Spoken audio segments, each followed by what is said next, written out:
Hola, mi nombre es David Reyes, soy director de Semana Económica y esto es No Estás Solo, historias que inspiran. Un programa producido por Semana Económica con la experiencia y colaboración de Pacífico. Esta vez estamos en el Hyatt Centric de San Isidro con Vanessa Vázquez, directora y fundadora de Juguete Pendiente. Exploraremos qué significa ser solidario en estos tiempos de pandemia, cómo se ha transformado el sentido de colaboración y cómo los sucesos más duros de la vida pueden generarnos una transformación. Juguete Pendiente es una asociación civil sin fines de lucro que se dedica al diseño, la gestión, la articulación y la ejecución de programas y proyectos sociales de alto impacto para personas y comunidades que se encuentran dentro de alguna situación de riesgo y vulnerabilidad. Con más de 8 programas entre manos, miles de voluntarios movilizados y cientos de miles de peruanos impactados con su trabajo. Hola Vanessa, ¿cómo estás? Hola, ¿cómo estás? Muchas gracias por este espacio. Primero quería ver tu historia y hay un punto importante que es un viaje a Tailandia, en donde además enfrentas una situación particular, médica, dura, y después encuentras ayuda en algunas personas. Eso da un giro en tu vida. ¿Cómo se produce esta situación y qué es lo que implica como punto de inflexión? Hace varios años atrás yo viajé a Tailandia porque acababa de divorciarme y había tenido también un episodio bastante fuerte de maltrato y decido irme como para olvidarme y reiniciarme, ¿no? Pido permiso en el trabajo, todo se alineó, parto a este destino y nunca me imaginé que se iba a convertir en el viaje de mi vida por varios factores. El primero fue de que casi a la mitad yo me desmayo en un avión y me despierto entubada en una clínica con un doctor que en un inglés que entendía muy poco me decía que me quedaban 48 horas de vida y que tenía septicemia. Conocía la enfermedad y le dije que yo no me iba a morir. El principal motivo es porque a mi abuelita, que en ese momento vivía, le habían detectado cáncer terminal y yo era muy unida a ella. Y me aferré a su imagen. Y luego porque sentía que yo tenía mucho más por hacer. Entonces hicimos un acuerdo con el doctor. Le dije, tú pones de tu parte, yo pongo de la mía y vamos a sacarme adelante. Y en una semana yo me tengo que regresar a mi país. Y es así como él, una enfermera y un voluntario estuvieron muy pendientes de mí. Y todos los días iba celebrando estas pequeñas victorias, el poder levantarme de la cama, el poder ingerir sólidos, el no tener dolores de cabeza, hasta que llegó el día en que me suben a una silla de ruedas y me dicen, te vas a casa. Tuve que tomar muchos vuelos porque estaba muy lejos de mi casa y yo pierdo una conexión en un aeropuerto en Estados Unidos. Y llegué justo en esos momentos en donde los gates están cerrados, no hay mucha gente en el aeropuerto, yo estaba con una silla de ruedas, todos los pasajeros del avión salieron hacia sus destinos y yo iba atrás. Y en eso me encuentro con una señora que se acerca a mí y me dice, tú estás mal, toma esto, y saca una lata de una bebida gaseosa y me la da. Y lo primero que yo hago es rechazarle la lata, porque yo nunca había estado en el otro lado, ¿no?, de la persona que recibe. Y le dije que no, como primer impulso. Y luego me dijo, no, ¿en serio la necesitas más que yo? Tomé la lata y la guardé. Seguí avanzando hasta que llegué al counter de la aerolínea. Me dijeron de que como había perdido el vuelo, me podían mandar mucho más tarde a mi casa, pero que vaya a un hotel a descansar.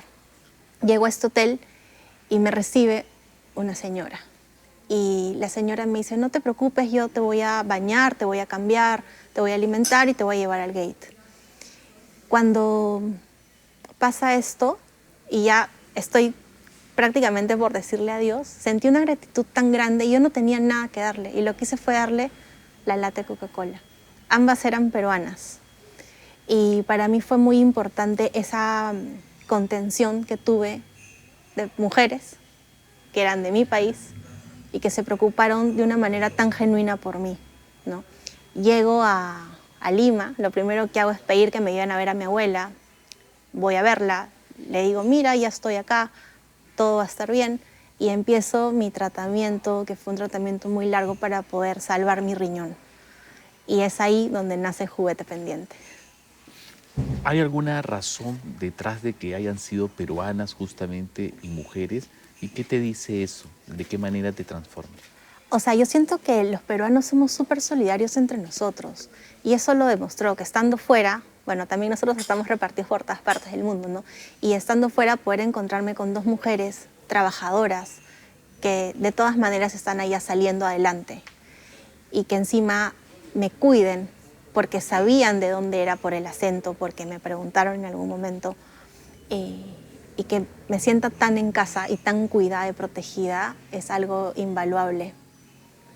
Ahora, cuando llegas de este episodio y empiezas con el voluntariado, todavía Juguete Pendiente llega después, y es un voluntariado que está vinculado al albergue Frida Heller, a Ponle Corazón, a la Fundación Peruana del Cáncer, que poco conocemos. Y tú dices, los peruanos somos solidarios, pero el mismo director de la fundación dice, de repente los peruanos solo colaboramos en promedio 21 céntimos por año.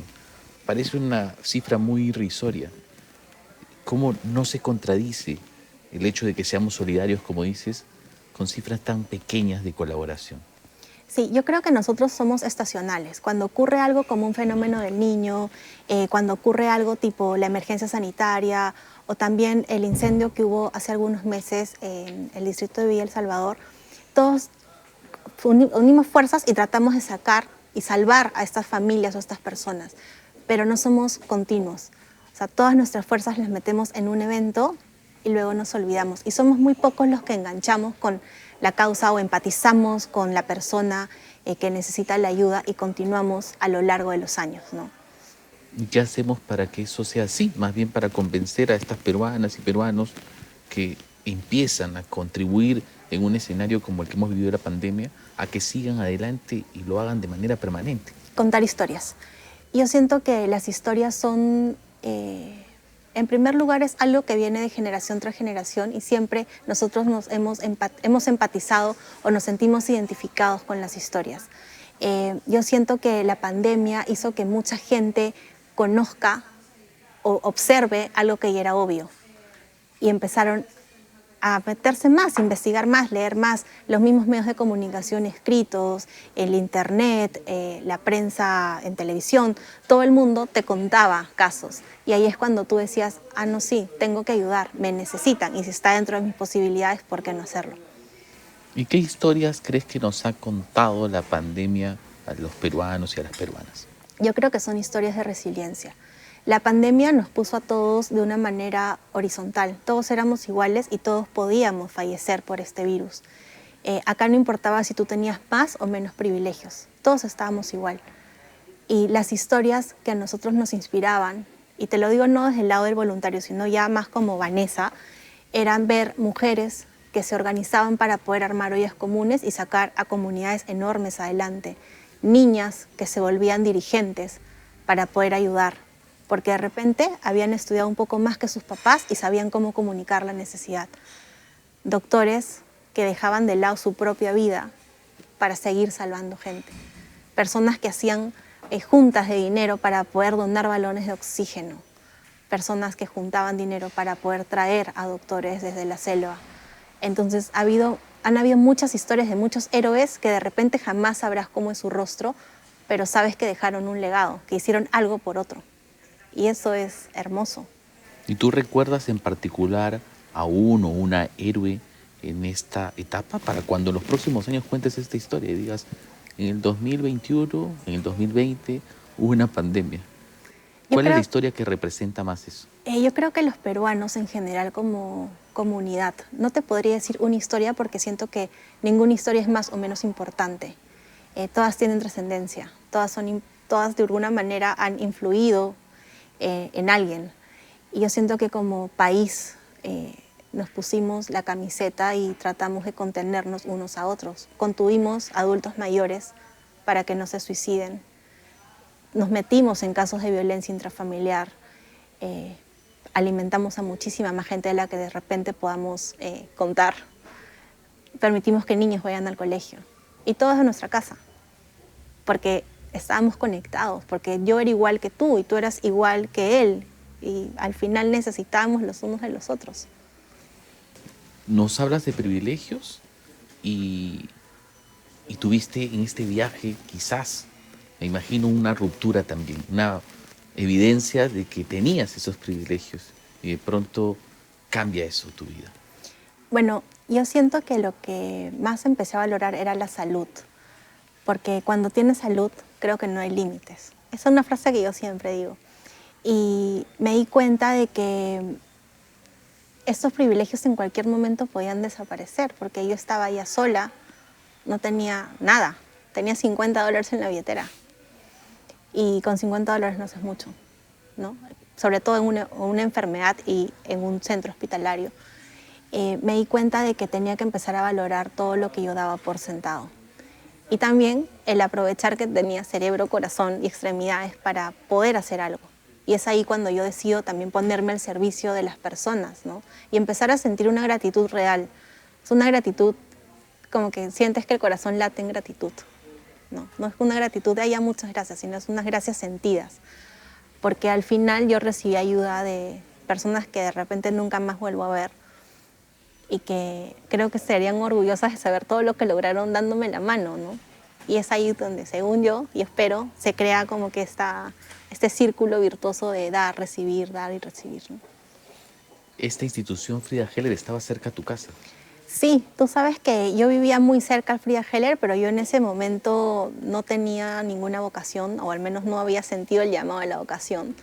Y estaba muy cerca y yo nunca me di cuenta, porque claro, no vivía alerta a estas situaciones, ¿no? Y yo cuando inicié el voluntariado, les toqué la puerta al Frida Heller y nos recibieron, ¿no? A mí y a Neil. Y empezamos, y nos encantó. Y fue una muy buena escuela porque nos enseñaron muchísimo cómo tratar a una persona que se encontrara delicada de salud, cómo escuchar, cómo respetar sus tiempos, cómo respetar su imagen, ¿no? Cómo contener, cómo querer. Entonces sí, fueron años maravillosos, un par de años estuvimos ahí. ¿Y cómo es eso? Porque dices, nos enseñan o aprendiste en ese momento a cómo tratar, cómo se trata a una persona que está en ciertas circunstancias. O sea, al principio te choca, ¿no? El simple hecho de repente que la persona tenga algo físico es como la primera barrera, pero más allá del físico están los ojos de la persona y está el alma de la persona y empiezas a ver la potencialidad de ese pequeño o esa señora o ese señor y de que si tú le das las herramientas indicadas pueden tener una buena calidad de vida, ya sea porque se encuentran en un albergue, porque están sufriendo una enfermedad o porque se encuentran en una comunidad pasando hambre o frío. Entonces empiezas a tener una sensibilidad distinta, una sensibilidad mucho más desde la empatía y también es importante conversar con ellos para no dar por sentado qué es lo que tú crees que ellos puedan necesitar. Porque generalmente, y me ha pasado muchas veces, lo que yo creo que necesitan, no lo necesitan. ¿A qué te refieres? Tú puedes llegar y decir, yo creo que necesitas alimento, y te pueden decir, no, yo necesito contar con salud higiénica, por ejemplo, ¿no? Porque el tema de alimento yo lo tengo tipo topado, resuelto, cubierto.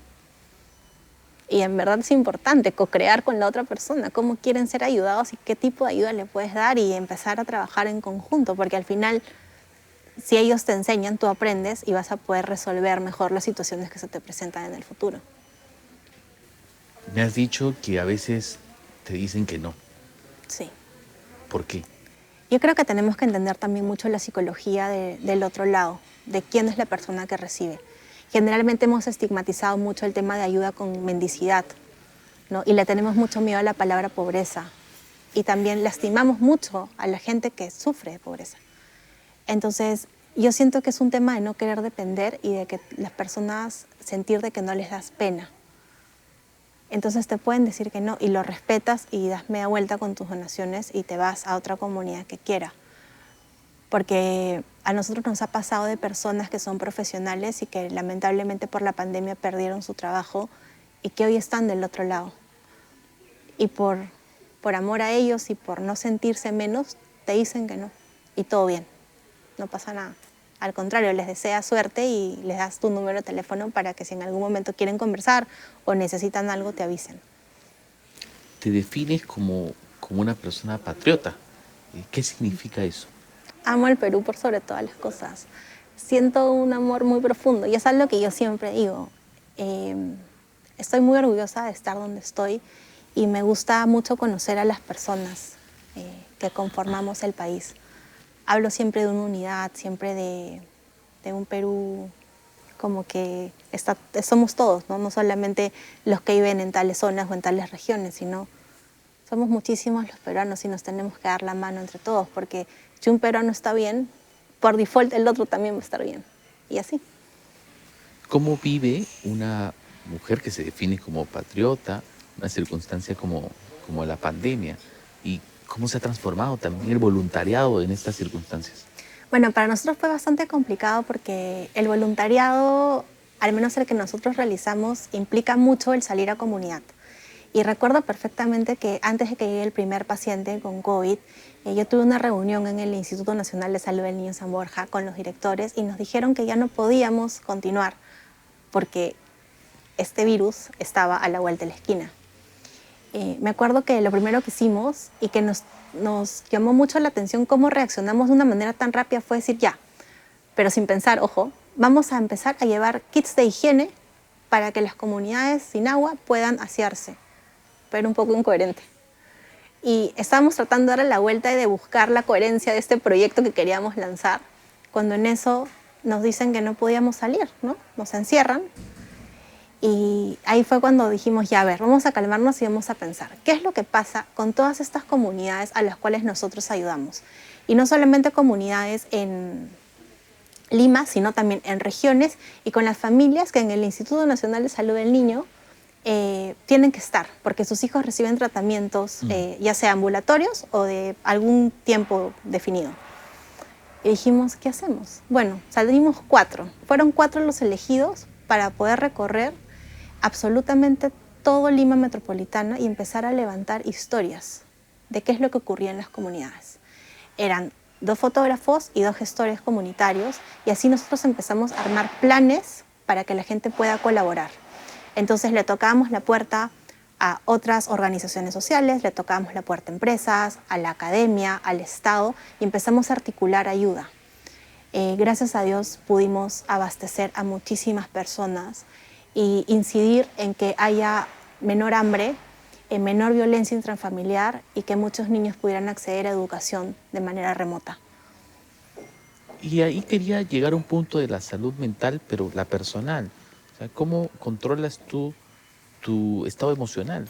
Vives situaciones que son súper duras, te involucras con los casos, con esta empatía que parte de manera personal de ti. ¿Qué haces al final del día? ¿Cómo moderas las circunstancias? Converso mucho con mi familia y con mis amigos. Tengo la suerte de trabajar con mi familia y con mis amigos en Juguete Pendiente. Entonces conversamos mucho y siempre le encontramos el lado positivo a las cosas. Porque hasta creo que la cosa más dolorosa que puedas llegar a sentir tiene un punto que te va a dejar una enseñanza o te va a dejar una lección o una reflexión. Entonces, eso es nuestro ejercicio, ¿no? No es que nos hayamos vuelto insensibles, al contrario, somos mucho más sensibles que antes porque hemos empezado a valorar también la vida y el acompañamiento y la presencia de las personas que de alguna manera inciden en la organización. Y hablamos y nos contenemos y si en algún momento alguien no puede más, tiene que respirar, se le da el espacio para que lo haga y de ahí continuamos, ¿no? ¿Hay circunstancias de la vida de los otros que te son particularmente difíciles de afrontar a ti? Sí, hubieron un par en pandemia del suicidio de 2 niños por hambre. Fueron muy fuertes y fueron en 2 comunidades muy alejadas que no tenían punto de contacto. Creo que el único punto de contacto éramos nosotros. Y ahí es cuando dices, o sea, es una realidad, ¿no? Y el hambre encima es una pandemia, por ponerle una etiqueta que viene desde hace muchísimo tiempo atrás, ¿no? Que ahora, claro, se ha visibilizado mucho más. Y eso sí es como te da un dolor porque dices, claro, yo pude hacer algo, pero es algo que también sale de tus manos, ¿no? ¿Cuánto no puedes involucrarte con un caso? Depende mucho. Yo antes me involucraba mucho más porque también veíamos menos casos. Ahora trabajamos más temas comunitarios. Entonces te involucras más con la comunidad, ¿no? Con el bienestar no de una, sino de 100 personas o 100 familias. Y no sé, los veo y te juro que a veces siento tanto orgullo de lo que están logrando que el involucramiento más es una cosa positiva que negativa. O sea, me trae más cosas positivas en la vida, ¿no? Como que esperanza, ganas de seguir trabajando por ellos. Me enciende esta llamita feliz que yo tengo de poder seguir haciendo más. ¿Tú has contabilizado cuántas personas has llegado? Un aproximado. ¿Cuánto es? Más de 500.000 de peruanos. Y me quedo corta.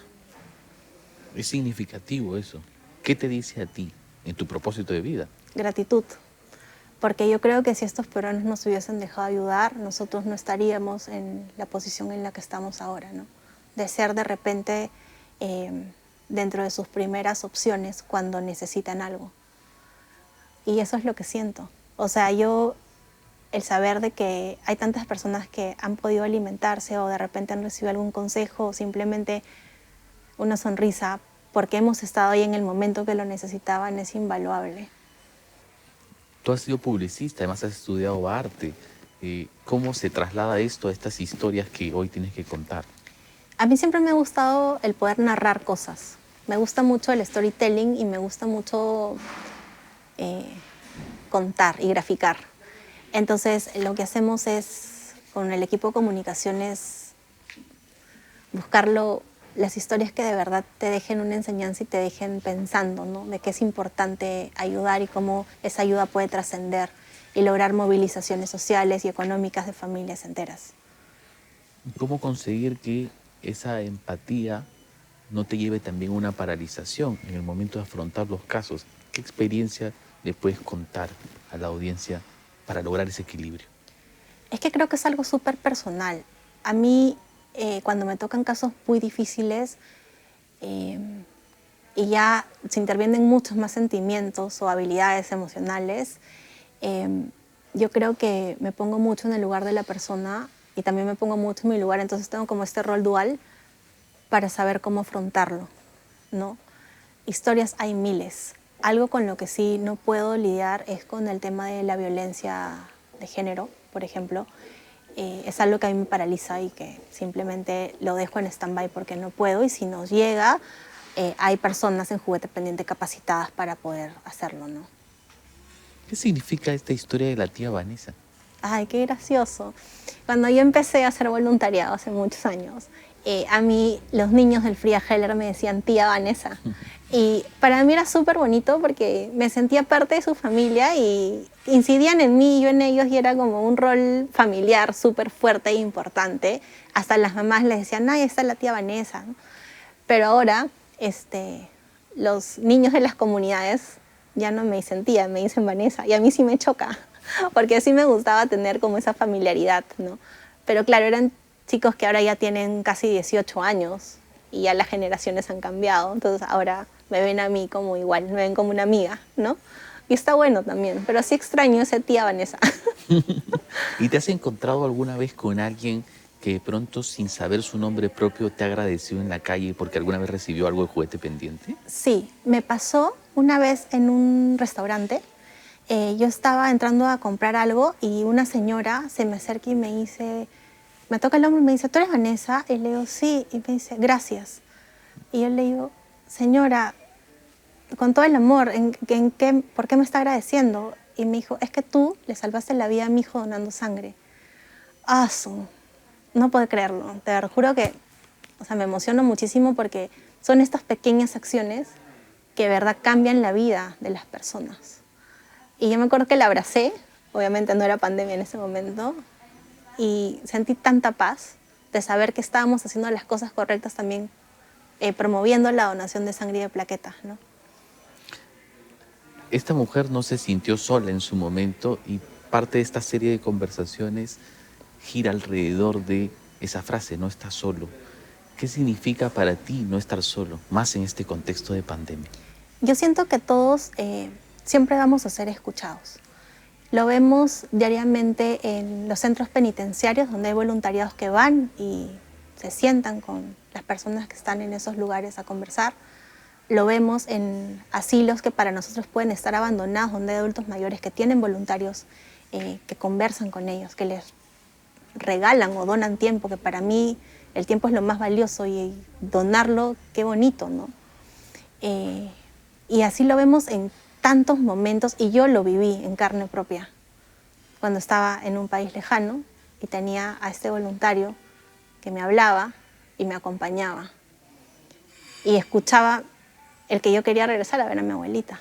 Entonces, si en algún momento tú no tienes a quién recurrir, sabes que Juguete Pendiente está ahí para escucharte, porque no estás solo. Siempre va a haber alguien que va a decirte, ya, ok, conversemos. Si no hubiese existido el momento de Tailandia, ¿hoy existiría Juguete Pendiente? No. ¿Por qué? ¿Qué es lo que transformó? ¿Qué es lo que ocurrió allí para que después se sucedieran las cosas? Porque yo daba por sentado muchas cosas y estaba como que tenía una visión muy clara de que yo quería ser una gran profesional y lograr grandes cosas, de repente materiales en mi vida. Cuando me pasa lo de Tailandia, lo material no me iba a servir de nada. Y fue cuando me di cuenta de que es mejor trascender de manera espiritual, dejando un legado, que la gente se acuerde de ti por las acciones que hiciste, a por la cantidad de cosas que lograste tener. Y por eso, gracias a Dios, yo tuve esta enfermedad y yo agradezco mucho haber pasado por esto. Muchas gracias, Vanessa. Gracias por tu honestidad, por la transparencia con la que nos has contado hoy tu historia y por el trabajo hermoso que haces. No, muchas gracias a ti también por permitir contarlo. Gracias.